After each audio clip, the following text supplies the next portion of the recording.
തിരുവനന്തപുരത്തെ മലയോര ഗ്രാമങ്ങളിലെ വെറ്റില കർഷകരൊക്കെ വലിയ ആശങ്കയിലാണിപ്പോൾ. വെറ്റില ചെടിയെ ബാധിക്കുന്ന കരിവെള്ളി രോഗം പടരുന്നതാണ് ഇപ്പോൾ ആശങ്കയ്ക്ക് കാരണമാവുന്നതോടെ കൃഷി സംരക്ഷിക്കാൻ ഇനി എന്ത് ചെയ്യണമെന്നറിയാത്ത അവസ്ഥയിലാണ് ഈ കർഷകർ. മലയോര മേഖലയിൽ നിരവധി പേരാണ് വെറ്റില കൃഷിയിലൂടെ ഉപജീവനം കണ്ടെത്തുന്നത്. ചെടികളെ കരിവെള്ളി രോഗം ബാധിച്ചതാണ് കർഷകരുടെ ഇപ്പോഴത്തെ ആശങ്കയ്ക്ക് കാരണം. പലയിടങ്ങളിലും രോഗം ബാധിച്ച ചെടികൾ നശിച്ചു തുടങ്ങി. ദക്ഷിണ നൽകാനും മുറുക്കാനും ആയുർവേദ മരുന്നുകൾ നിർമ്മിക്കാനും പൂജാതി കർമ്മങ്ങൾക്കുമൊക്കെ വെറ്റില ഉപയോഗിക്കാറുണ്ട്. ആദ്യം ചെറുതായിട്ട് വള്ളി ഒന്ന് വാടി നിൽക്കുമ്പോൾ നമ്മൾ ആ കൊണ്ട മുരടിക്കും. പിന്നെ അത് കാലക്രമേണ പിന്നെ അതിൻ്റെ വളർച്ച മുരടിച്ച് ഈ തണ്ടിൽ ഇങ്ങനെ ഈ കറുപ്പ് പോലെ വന്ന് ബാധിച്ചിട്ട് അവിടെ വെച്ചങ്ങ് ഉണങ്ങി ഓരോരോ വള്ളി വീതം നശിച്ച് അങ്ങനെയാണ് ഈ രീതിയിൽ പൂർണ്ണമായിട്ടും നശിച്ചത്.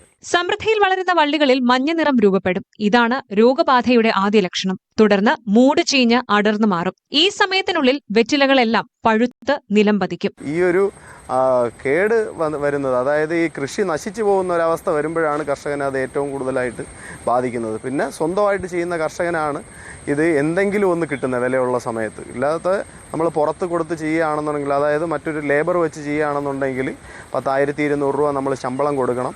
ഇപ്പോൾ 1000 വെറ്റ കൊണ്ടുപോയി കഴിഞ്ഞാൽ ആകെ കിട്ടുന്നത് 300 രൂപയായിരിക്കും.